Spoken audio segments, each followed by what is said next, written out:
All right, hello swimmers. Got another question. This one's on Facebook. It's from Louie, and he's addressing a problem that a lot of swimmers probably deal with regularly. And we're going to go through this point by point. I'm going to make a couple points to try to help him out.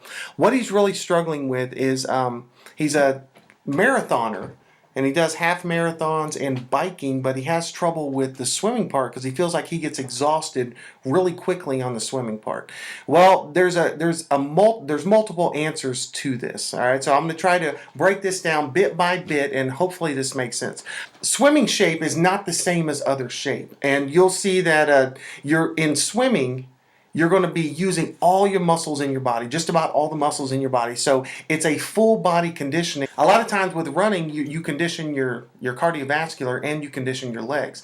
And you'll feel that sometimes your upper body can be a little bit fatigued if you start doing upper body things. So it's a different kind of shape. Now with the breathing section, breathing is something that is very, very critical to an athlete as far as making sure that they're getting the most bang for their buck while they're doing their athletic event. You have to have a very, very consistent breathing pattern so your body knows what's going on. If you confuse your body, if you confuse your lungs with an erratic breathing pattern or just an inconsistent breathing pattern, then you're going to wear out a lot more quickly. So if you're struggling with getting exhausted, it may have something to do with your breathing pattern that you have in place. Being in shape is not really just how you're physically how you look. You can look skinny and be in horrible shape. Being in shape really refers to how well your body processes oxygen. So you need to be very consistent with the delivery method of oxygen. With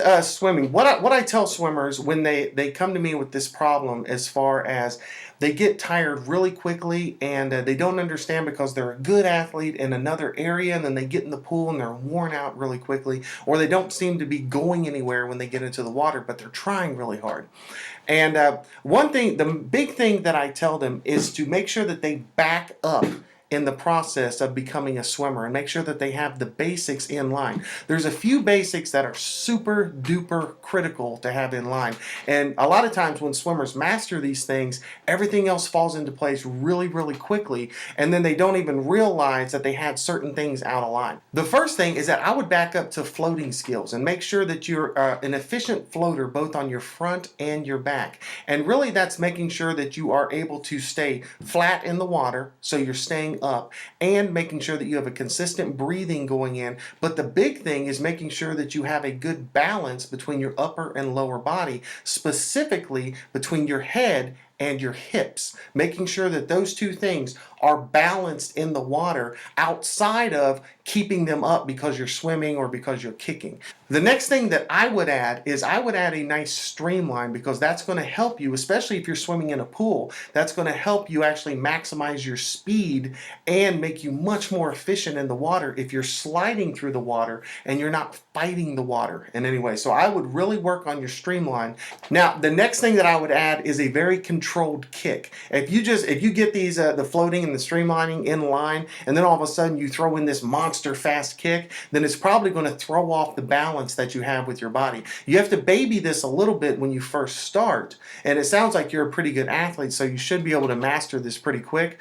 But if you throw it off with just, okay, I've got the floating down, now I've got the streamlining down, now I'm going to go for it with the kick, and a crazy kick, it throws everything out of sync. So make sure that you start off with a very consistent, controlled kick, and that'll help everything to stay balanced until you really get a good feel for that with your body. Now, the last thing that I'm going to tell you, as far as getting tired really quickly. Most swimmers that get tired really quickly, either they're not in very good shape as far as swimming shape, or they fight the water when they're swimming, which means they're not moving through the water, they're battling the water, trying to make themselves go forward, and they're creating a very, very turbulent environment by splashing the water, slamming their arms down, or trying too hard at the very beginning, and you're making a crazy water environment that you're trying to move forward through. Doesn't work that way. So once you get the floating down, then the streamlining, then a controlled kick. I would start off with a very slow, controlled stroke so you feel yourself actually pulling through the water rather than battling the water trying to slam your arm down, if that's what you're doing. I don't know if that's what you're doing or not, but if you're doing anything close to that, make sure that it's very controlled. Once you get that feel of a good balance and a nice consistent force that's sending you forward, then all of a sudden everything will be in sync and you'll be able to speed it up. And once you're able to speed it up, then you'll get to see how fast you are. You'll be really efficient and you'll be going 10 times farther without being half as tired.